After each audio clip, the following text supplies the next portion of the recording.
Les meilleurs dirigeants n'hésitent pas à jouer le rôle de bouclier humain.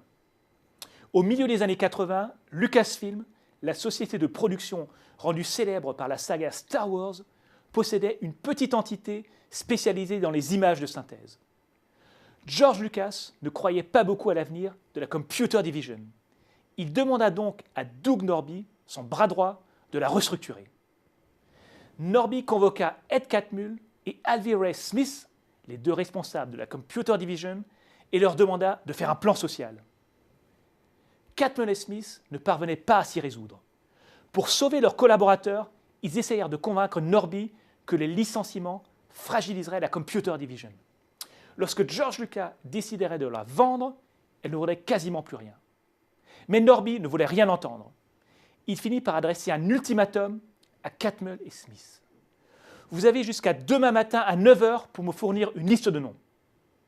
Le lendemain à 9 h, Catmull et Smith se présentèrent dans le bureau de Norby. Ils déposèrent la liste. Elle contenait deux noms, Ed Catmull et Alvy Ray Smith. Norby renonça au plan social et tous les employés de la Computer Division conservèrent leur poste.